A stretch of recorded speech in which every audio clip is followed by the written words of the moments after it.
Chapter 6. Mr. Wolff's Moral Panic. Saturday, November 2nd, 1991. Saturdays were Virgil's favorite because his father would be at work, but something felt off. He couldn't shake the anxiety building inside his chest and stomach. He found a note waiting in the kitchen, written on his father's personalized stationery in bold, slanted handwriting.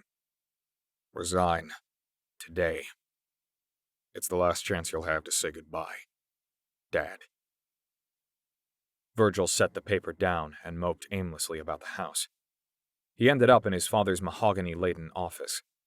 Unread books lined the ornate floor-to-ceiling shelves. What a fitting veneer for his father's faux intellectualism.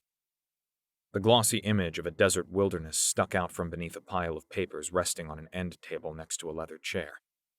Virgil sat down and pulled the color brochure loose. The title made his stomach drop. The Wilderness Accelerated Schooling Program. WASP. Virgil's brooding was interrupted by the ring of their telephone. He stood, dashing across the room to the receiver built into his father's obscenely large desk. Wolff residence? Virgil speaking. Hey, it's Tom. What's up? What the hell happened to you? My dad showed up and dragged me out of there. The same spooks from yesterday want to send another cohort through today. Could you meet me at the office in an hour? Only if you can pick me up. I left my wheels there. That's fine. Be ready in 30 minutes. Virgil depressed the switch hook and started dialing Angela's house when the doorbell rang. He set down the handset, replaced the brochure under the pile of papers, and ran to the door. Hi, Angela radiated from the front stoop. That's a crazy coincidence. I was just calling your house. There's no such thing as coincidence, Angela replied. Come in. The pair moved to the kitchen, and Angela read the note. Why is this your last chance to say goodbye? My dad is making me quit the IT Career Academy. Because you've been skipping school? He also found my weed. Angela was silent. Virgil turned on the television and flipped to MTV in time to catch an advertisement for the female assassin-themed animation Aeon Flux, set to debut later that month. I'm hella excited for that show, Virgil exclaimed, grabbing a bag of pizzerias and offering some to his girlfriend. She waved her hand at them. What are you going to do? I don't know, but Tom's on his way to get me right now. I'm not sure how to tell him. Want to come along for moral support? I can't. My family is heading to the lake. I stopped by to make sure you were okay. Want my advice? Sure, Virgil said through a mouthful of chips. Grovel. Plead. Do whatever you have to do. But get back on your dad's good side. Before it's too late. He scares me, Virgil. Okay, he replied. I made something for you. Angela pulled a puka shell necklace from her pocket and placed it around his neck, pausing to kiss his cheek before leaving. Virgil ran his fingers over the uneven surface of the necklace as he turned his attention back to the TV. A news report on the moral panic sweeping the country faded into a trailer for Terminator 2 Judgment Day, which sent chills across his skin. The first chance he got, Virgil told himself, he'd sneak into that movie. After flipping through hundreds of channels on his family's satellite dish, Tom's DeLorean pulled into the driveway. Virgil was almost out the door when he remembered his meds, sprinting back to the kitchen to pour a pair of pills into the sink's garbage disposal. Angela was right. It was best to placate his father.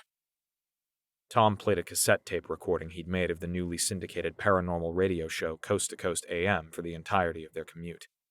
Virgil was equally fascinated by the show's host, Art Bell. The episode covered the two Brits claiming to be behind a crop circle prank and the CIA's long history of mind control experiments under the rumored Project MK-Ultra, including its ties to a larger program involving alien allies operating out of Utah's wilderness. Virgil turned down the volume. Do you think any of the guys we're training are involved in this covert spy stuff? Without a doubt, Tom confirmed. Why do you want to help them, then? Their money is as green as anybody else's. Plus, if we weren't doing it, somebody else would. For every program like MK-Ultra, there are a dozen others that allow us to sleep safely at night. No group, or person for that matter, is all bad or all good. You'll understand that as you get more experience in the world. I think I saw a UFO. Virgil forced the words from his throat. Tom shot him a skeptical glance. Really? When? Yesterday. You're lucky to have seen something firsthand. There's so much disinformation being spread. The conversation was cut short by their arrival at the office. Time was not on their side, but they demonstrated the synergy of their master and apprentice pairing, working efficiently without a word between them. The training that afternoon was uneventful, and Virgil searched databases connected to the old ARPANET nodes for any information on WASP and wilderness education programs. But he came up empty-handed.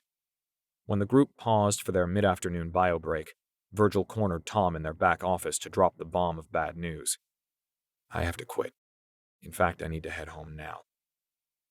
Tom's body language couldn't mask his shell shock. My dad is forcing me, Virgil explained. I don't want to. Whoa, back up. What happened yesterday?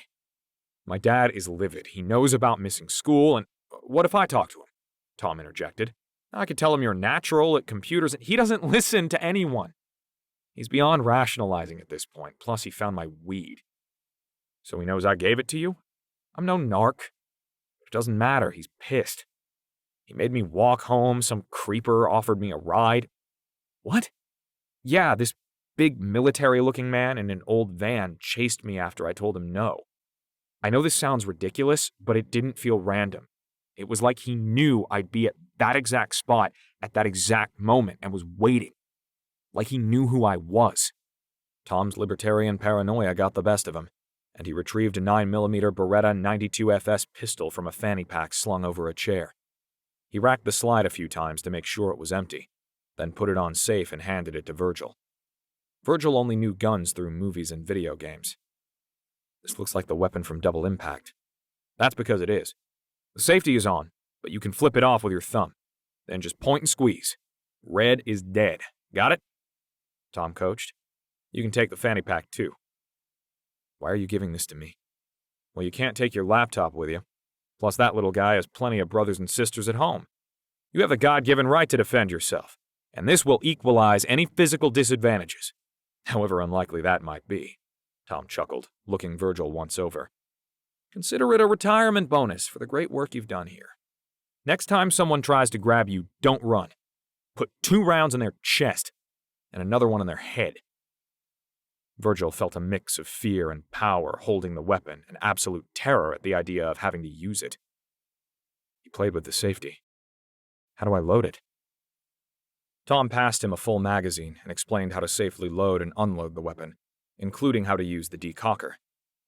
Virgil tucked the Beretta into the fanny pack and secured it to his waist. As he gathered his belongings, he noticed something out of place with his boss. Tears were welling up in his eyes. Virgil had never seen Tom this emotional, and wrapped his arms around his mentor's midsection, then headed out the door as Nirvana's Stay Away played in his headphones. Virgil's father was still MIA when he arrived home after an uneventful skateboard ride, most of which was spent looking over his shoulder. His stomach was wobbling, but his heart ached more. He took up his usual spot beside his mother. The last bit of daylight bent itself around the blackout curtains obscuring the palatial view of the woods. The anxiety from earlier that day was erupting in bouts of crying. Virgil tried to suppress the sadness for fear of disturbing his mother, but it proved impossible. He was crumbling under the weight of the world, and ice-cold anger surged through his veins like a heroic dose of epinephrine at the unfairness of it all. The unexpected touch of his mother's hand on the center of his back jolted him to his feet. I'm sorry, sweetheart. Mom? Virgil rubbed his eyes and wiped the tears off his face. I'm sorry. He returned to sit by her side, facing her this time. Be brave, she whispered. I don't understand. What are you sorry for?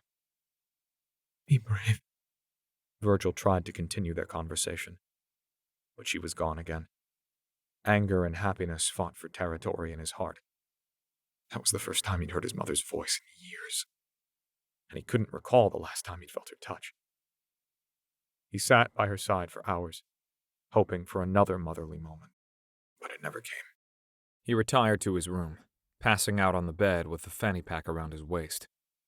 Before he'd fallen asleep, he must have turned his Walkman on.